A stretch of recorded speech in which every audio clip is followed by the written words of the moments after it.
L'invité du dimanche, mesdames, messieurs, bonjour, bonsoir. Bonjour, bonsoir, oui, cela dépend de l'endroit du monde d'où vous nous suivez. Voilà, c'est devenu un refrain. Refrain tout simplement parce que vous, les habitués de Télé Congo, à cette heure-ci, vous suivez souvent, on n'est jamais loin de toujours, l'invité du dimanche. État des lieux de la presse au Congo. Alors, je vais préciser O avec X, donc au pluriel, et Congo avec S. Il s'agit bien sûr des deux Congos, Congo-Brazzaville et Congo démocratique. L'auteur a pour nom Joseph Okanya, qui est un Congolais du Congo-Brazzaville, mais qui connaît bien ces deux mondes de la presse au Congo et à Kinshasa et à Brazzaville. Invité donc du dimanche, monsieur Joseph Okanya, qui est sur ce plateau avec nous. C'est un ouvrage paru aux éditions L'Harmattan qui compte plus de 150 pages. Une critique qui se partage entre la raillerie, alors, bien sûr, critique entre raillerie et moquerie. Joseph Okanya, qui n'est pas tendre avec la presse, sinon les presses de dérive, est avec nous sur ce plateau. Joseph, déjà, je vous dis merci. Merci à vous donc d'avoir accepté de jouer le jeu sur ce plateau de Belleville. Belleville, nous sommes dans le 19e arrondissement de Paris. Et déjà, bon dimanche. Et merci à vous d'avoir accepté de venir pour qu'on en parle, cet ouvrage qui ne nous est pas tendre d'ailleurs. Oui, bonjour monsieur Martial Post et merci pour l'invitation. Je suis là à votre disposition. Alors, je vais commencer par quelqu'un, et c'est d'ailleurs le commencement aussi de votre ouvrage, c'est la préface de Pierre Tsemou. Pierre Tsemou, qu'on appelle le Saint-Père, quelqu'un qui est d'une facilité d'écriture. Je crois qu'il écrit de façon prisommétière. Pierre Tsemou a lâché quelques phrases et tout ce que je veux savoir, pourquoi avez-vous préféré Pierre Tsemou pour la préface? Je ne pense pas que ce soit une histoire de préférence. Pierre Tsemou, c'est un frère, lequel je dirais de sang. Lequel je dirais de sang. J'ai lu Pierre Tsemou dans Ange et... Enfin, j'ai lu deux de ses ouvrages et le connaissant en tant qu'écrivain, puisque c'est un collègue, je lui ai fait la proposition de préfacer mon livre « État des lieux de la presse au Congo, les deux Congos ». Et il a accepté et je me suis réjoui d'ailleurs de savoir qu'il m'a dit oui et qu'il ait préfacé ce livre. Alors, dans sa préface, bon, ce que je ne devrais peut-être pas ici évoquer, moi j'ai eu la chance de l'avoir reçu plus d'une fois sur le plateau, ce plateau, voilà, de l'invité du dimanche. C'est vrai, c'est monsieur d'une certaine rigueur d'écriture. Autant, un peu comme vous, il n'est pas tendre avec les médias parce qu'il en souffre un peu chaque jour d'écouter ces énormités qu'un ami appellerait par ces indisciplines grammaticales. Autant vous dans le livre, justement, parce que il le dit tout simplement parce que, comme vous aussi, il le constate, vous aussi, vous en souffrez un peu de ces indisciplines grammaticales. Et là, d'ailleurs, vous citez le ministre Ngakoso, lui aussi qui lâche une autre formule qui bouscule. Quand on est une sorte de puriste que je suis, et la pureté dans laquelle j'entraînerai certainement mon jeune collègue Pierre Tsemou, on ne peut pas avoir vécu, sinon vivre ce qui se pend dans la presse des deux Congos et demeurer amorphe. J'ai longtemps observé ces graves manquements qui pilulent dans la presse des deux Congos. Mais la question que je me suis posée souvent, c'est celle de savoir pourquoi les uns les autres, c'est-à-dire tout le monde qui vit cette situation, non, de tout le monde qui vit cette situation, aucune voix ne se soit levée. Et quand... Mais non, vous êtes passé sur le plateau. Mais les voix se lèvent justement en vous invitant sur le plateau. On ne m'invite pas pour parler des manquements de la presse des deux Congos. On m'invite pour parler des autres livres que j'ai écrits parce que je suis là à mon 3e livre. Mais là, nous en parlons. Nous parlons justement d'état des lieux de la presse au Congo, je dis avec X, Congo avec S, donc des dérives. Oui, l'état des lieux des... Donc le dernier livre, oui, l'état des lieux de la presse au Congo venait de paraître en octobre 2017. Et À ce jour, je n'ai été reçu qu'une fois sur le plateau de 20h de Madame Aline France et Tokabeka. Voilà une preuve. Le livre n'étant pas encore disponible au Congo, donc je me suis réservé d'en faire la publicité. Mais maintenant qu'il va arriver sur le Congo dans quelques jours, je me suis prêté donc à votre invitation pour en parler. Mais voilà, voyez-vous que vous ne pouvez pas, vous ne pouvez pas dire que voilà, on ne vous invite pas. Si les gens n'ont pas encore lu, si les gens n'ont pas encore le livre entre leurs mains, quoi de plus normal de ne pas vous appeler ou que... Pourquoi vous appeler lorsqu'ils ne savent qu'il n'y a pas encore quelque chose? Vous êtes un peu trop dur. Mais vous me trouvez dur en parlant, vous me trouvez dur en écrivant. Va-t-il falloir que je temporise, mais en quoi faisant? Je dis la vérité, la vraie, donc je n'ai pas à me reprocher quoi que ce soit. Je dis la vérité. Je vous trouve dur, mais cela ne veut pas dire que j'exagère. Ben, face à la vérité, tout humain devrait se plier au lieu de trouver des adjectifs du genre dur, des superlatifs du genre méchant avec la presse. Non, la presse dans les deux Congos est nulle, si vous voulez, disons-le, parce que là on va droit au but. Bon, on n'est pas dans les superlatifs absolus, hein. C'est les superlatifs peut-être, oui, mais pas absolus. Alors, rentrons dans le livre. Non, on arrête un peu avec ces jeux-là. Rentrons dans le livre. Alors, pour vous, l'outil essentiel, pour ne pas dire premier du journaliste, est le bon usage de la langue française. Pas nécessairement. On peut être journaliste en anglais, comme on peut l'être en lingala. Ou dans le cas d'un pays francophone. Un pays francophone, ce n'est pas une excuse pour vous qui ne vous cultivez pas en anglais. Un journaliste doit être bilingue, trilingue ou multilingue. Donc le fait pour un journaliste de ne pas pouvoir parler en anglais, écrire en anglais, est un handicap. Donc, revenons à votre ouvrage, parce que votre ouvrage est fait ici un peu comme le gendarme de la langue française, sur les antennes, sur papier, pour ne pas dire les journaux, et peut-être vous allez encore un peu plus loin. Je ne cite pas les noms des confrères que vous avez déjà lâchés, notamment sur les réseaux sociaux. Donc, revenons donc à cet outil autre que la langue française, parce que à la vérité, il s'agit ici justement de la langue française. Hein. Oui, de la langue française, si vous voulez qu'on en parle. L'impression que me donnent les journalistes du Congo, c'est qu'ils n'ont pas été formés. Bien que vous criez à longueur de journée de vos licences qui en quoi on ne sait, en tout cas pas en communication, pas en journalisme, mais il y a un manque flagrant de formation qui se fait ressentir par le rendu des uns et des autres. Et c'est de ça que je parle. C'est de ça que vous parlez. Mais non, allons dans les cas d'exemples que vous avez soulignés dans le livre. Vous indexez parfois la télévision nationale, mais pas seulement la télévision nationale, les chaînes privées, même les journaux. Alors, le livre est vôtre, allons cas après cas. Commençons avec la presse audiovisuelle. À Brazzaville, comme à Kinshasa. Les cas dérangeants. Oui, mais ils sont nombreux, c'est une pléthore. Quelques-uns. Oui, c'est une pléthore que j'ai énumérée dans le livre. Ce livre en lui-même est une sorte de mixture. Parce que je parle autant de la presse écrite, de la presse audiovisuelle que de la radiodiffusion. Et vous allez encore un peu plus loin avec les réseaux sociaux. Il semblerait qu'il y a certains journalistes qui se sont spécialisés dans la presse sur les réseaux sociaux. Et naturellement, parlant des manquements de la presse, je ne pouvais pas les en épargner. Voilà. Donc j'ai pris tout le monde dans le même paquet et puis j'écris ce que vous avez lu dans le livre.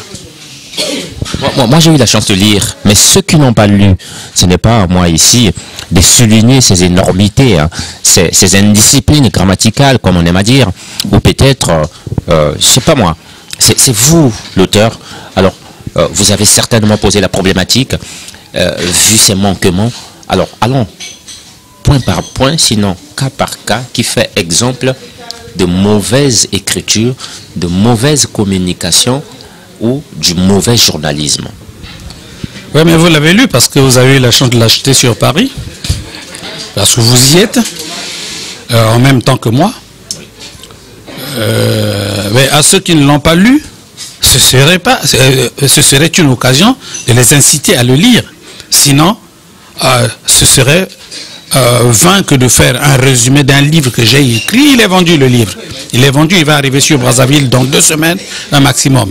Alors, ce qui serait intéressant, c'est d'appeler tout le monde, en tout cas toute la masse des journalistes brazzavillois et de la RDC, du Congo, de la RDC, du Congo-Brazzaville, à se procurer cet ouvrage pour le lire et voir ce qui est écrit aux dépens des uns, certainement au bénéfice des autres, parce que je ne dis pas que du mal, je dis du bien de ceux qui font bien. Voilà. Vous citez des noms comme les Fortuné Ngolali, vous citez, je crois, et vous citez Christian Elion, vous citez Hermione, qui est des dépêches. Je crois qu'aujourd'hui, elle est maintenant ici à Paris, en France.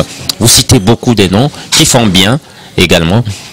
Mais ce que moi, je m'en vais vous poser comme question tout de suite, c'est autour de la problématique de la formation. Est-ce qu'aujourd'hui, on peut trouver une sorte de justification? C'est vrai, vous allez me dire, bah tiens, écoute, il y a aussi la formation personnelle, l'implication personnelle. Mais savez-vous qu'il y a voici plus de 30 ans que l'État a pris réellement en compte la formation des journalistes? Est-ce que ceci n'est pas la conséquence de cela? Je commencerai par Hermione, à laquelle vous faites allusion. C'est une grande dame de la presse. Oui. J'ai quelques textes d'elle que j'ai repris dans mon livre, oui, laquelle je n'ai jamais rencontrée d'ailleurs. J'ai tenté par plusieurs fois de la rencontrer, je l'ai eu au téléphone, on ne sait jamais. J'avais voulu lui confier un rôle pour la critique de mon livre. Mais à parler de formation, vous savez, au contraire du Congo-Brazzaville, en RDC, les étudiants sont formés de manière simultanée, c'est-à-dire en théorie et en pratique. Ils ont le temps de faire la théorie, laquelle ils passent à la pratique. Et au sortir, une fois lâché sur le champ de l'action, le produit est consommable. Alors, à contrario de ceux de Brazzaville, la profession, la formation est théorique. Et à savoir que des professeurs comme Tetani Miyuna, comme les Bosoto, qui se plient en 18 ou en 24 pour dispenser cette formation, se disent qu'ils enseignent réellement aux étudiants qui vont aller sur le champ de l'action et puis nous faire profiter du produit fini. Mais ils sont aujourd'hui malheureux. J'ai entendu Miyuna se plaindre, j'ai entendu Bosoto se plaindre aux assises de la presse auxquelles j'ai participé de bout en bout. Mais il serait temps que les étudiants, les anciens étudiants de la STC, donc c'est le département qui forme les journalistes sciences techniques et de la communication. Se ravisent qu'ils ont été à l'école parce qu'on y va avec un minimum de bac, à ce que je sache. Oui. Mais quand un bachelier qui y va pour faire 2 ans, 3 ans, au sortir de là, vient encore à tâtonner devant le micro, à chercher des mots devant le micro, on se demanderait quelle formation a-t-il eu? C'est la question que je me pose, mais c'est après les avoir observés, alors un temps durant, que je me suis dit, il faut peut-être les rappeler à l'ordre. Donc ce livre en lui-même est un rappel à l'ordre. Vous parlez des Élions, des Ngolali que je cite, mais de l'autre côté, vous avez des éminents journalistes comme les Cédric Kenina de la RTC, les Jolie Dioka de Télé 50, les Cédric Ebondo de B1, les Marcelin Mouananteba de la RCN, les Miramboma de Télé 50, les Dorcas Kapinga de B1, les Christian Osembe de RTGA. Ça, ce sont mes pros. Là, vous ne citez pas un pro, un autre pro que je connais qui est un ami d'ailleurs, hein, Alain Kuka. Oui, que je n'ai certainement pas très bien suivi parce que j'ai cité ceux pour lesquels je peux me justifier, comme je vous parlerai de Mayela, comme je vous parlerai de Aline Tokabeka du côté congolais. Souffrez par pudeur que je ne vous cite pas. Non, je n'en souffre pas, je vous comprends. Je n'ai pas eu la chance d'être souffri par vous. Mais dans le livre, vous y retrouverez, puisque mes bons, je les ai cités nommément. Ah oui. Voilà, mon cher monsieur. Alors, je vais peut-être faire ce qu'on appellerait en bon français une petite démarcation. Mais c'est pas moi, c'est vous. Vous faites une sorte de démarcation avec nos confrères de la France où vous dites que voilà, même en France, à un moment, les journalistes n'ont pas su jouer leur rôle. Vous parlez par exemple des questions de pédophilie dissimulées par les journalistes français. Cette partie aussi, vous l'avez souligné. C'est pour dire à nos confrères de Brazza, tout comme de Kinshasa, que le livre est encore un peu plus ouvert. Oui, je fais allusion à cette situation française parce que je me suis rendu compte que pour mes journalistes des deux Congos, il semble qu'il y ait des sujets interdits. Vous savez, quand on parle de... On va en arriver sur le sujet interdit. Oui, mais vous savez... Moi, c'est cet aspect-là. Je me rends compte que vous êtes un vrai scrutateur des médias. J'en viens, mon cher ami. Vous savez, de la pédophilie, on en parle, la pédophilie de l'Église catholique, on en parle tous les jours, toutes les semaines, tous les mois et tous les ans. Mais jamais un journaliste, un seul, ne sait approprier cette rubrique pour en faire un papier. Venons-en aux journalistes. Vous reprochez quoi à ces journalistes? Pour qui n'en parle pas? Oui, parlons de la pratique journalistique. Je parlais de cela en faisant ressortir le chauvinisme des journalistes français, qui s'arrangent de toute manière de dissimuler ce que l'on dirait Mediapart nous a déjà révélé. Alors il faut être aveugle, donc ne pas voir de ses deux yeux, et boucher, ne pas entendre de ses deux oreilles pour ne pas comprendre la situation qui se trame quand on... Mediapart, c'est quand même la France aussi. Hein. C'est la France ouverte.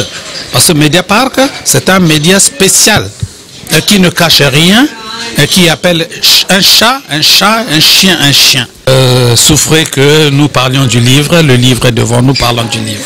Mais parlons du livre justement, et là vous fustigez, ça va peut-être encore réveiller votre verbe, vous fustigez quand même ce journaliste congolais parce que longtemps, peut-être voici des années, hein, le député de Oyo a souvent vécu, le terme est lequel? Voyez-vous que moi aussi je balbutie. On l'a souvent indexé sous prétexte que voilà, il veut remplacer son père.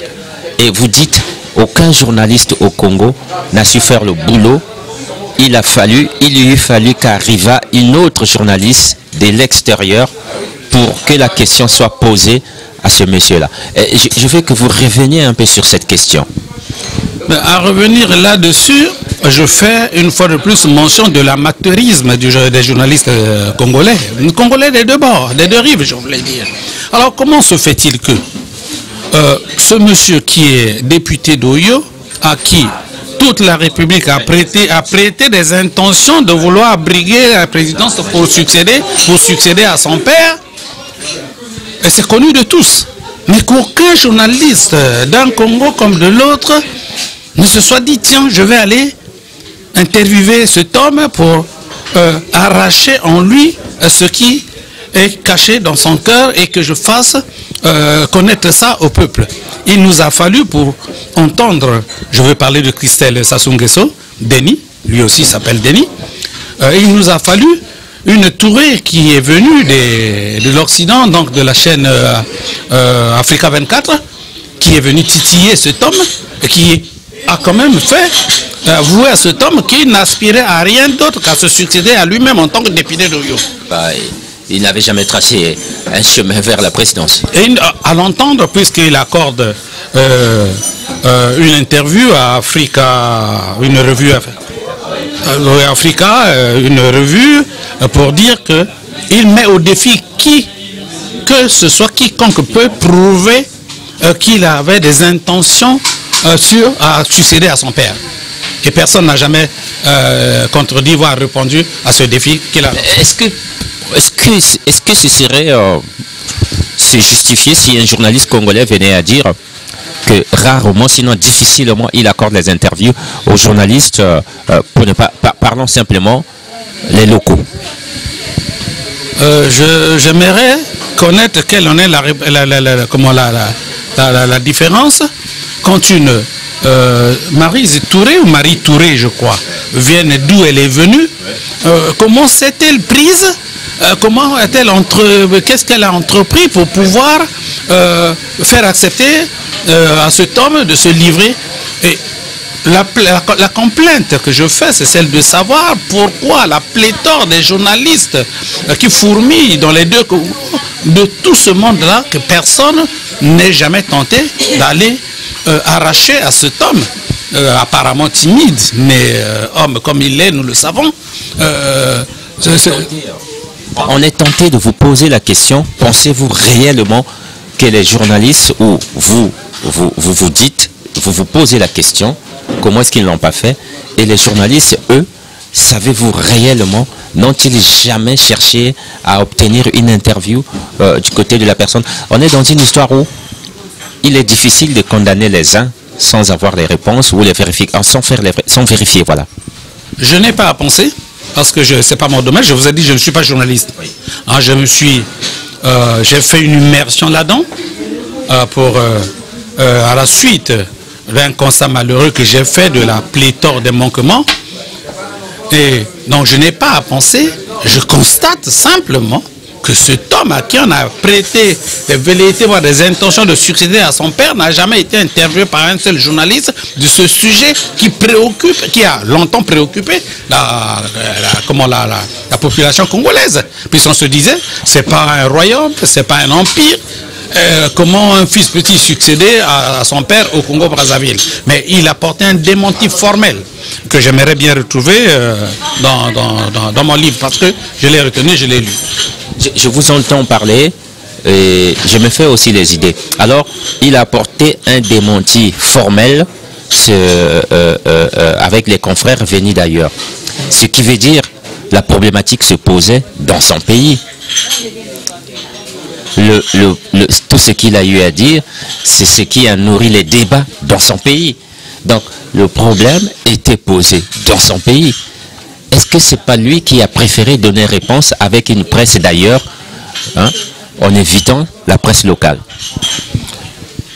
Oui, mais éviter la presse locale a-t-elle fait un effort de demander à l'interviewé qu'il ait refusé?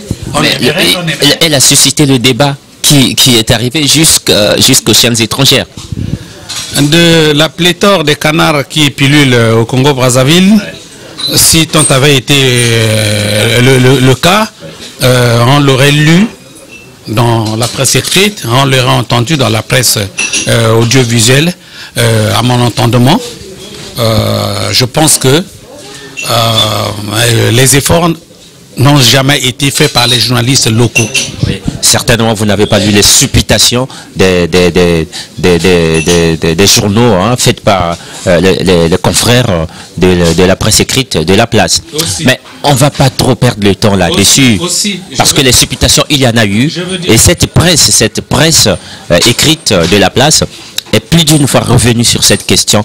Je le dis parce que je le sais. Malheureusement, j'aurais du mal à vous donner les numéros des différents organes. Voilà. Il fallait se préparer peut-être à ceci pour que je vous apporte les numéros, hélas. Puisque vous êtes de la maison, ce n'est pas un débat que je vais ouvrir avec vous à ce sujet.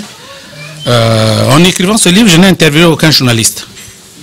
Donc tout ce que vous lirez là-dedans, c'est ce que j'ai pensé, c'est ce que j'ai vu et c'est ce que j'ai observé. Alors maintenant que vous me dites que tel est le cas,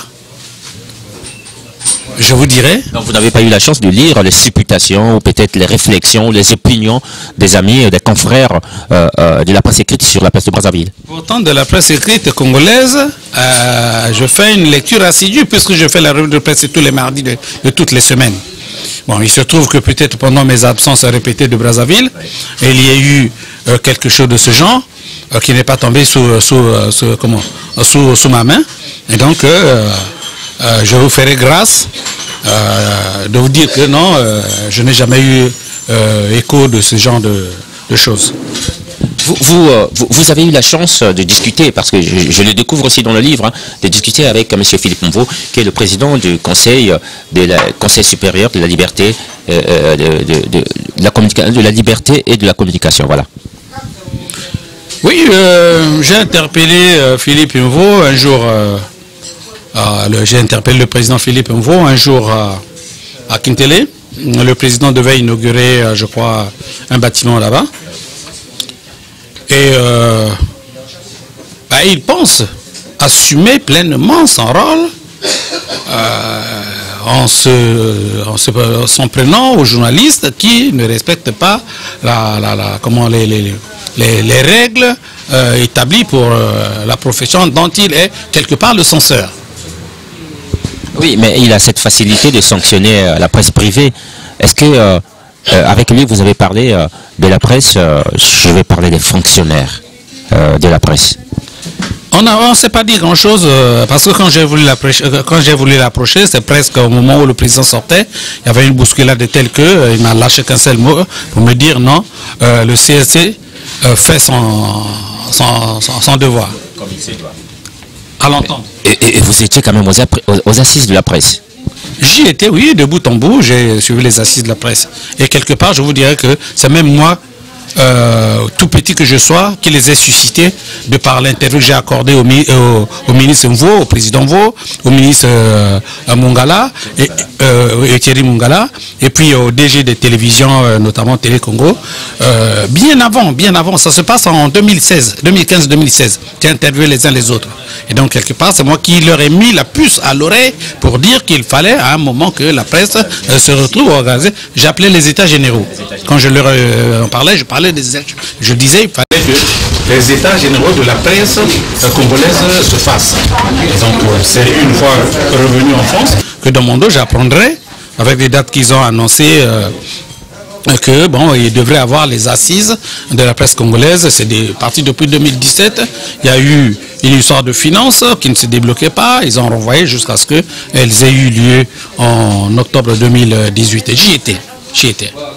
Je vous entends à cœur joie, et moi j'ai lâché cette formule. Je disais maintenant, critique acerbe, je ne sais pas si c'était le terme, je vous trouvais un peu trop dur. Vous avez dit ah oui, alors c'est ça, et vous avez pensé que je voulais même prendre la défense.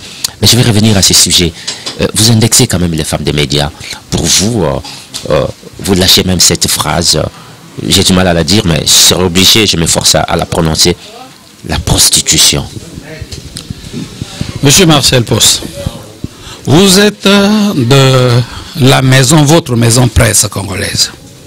La débauche qui est celle des filles, des femmes de votre corporation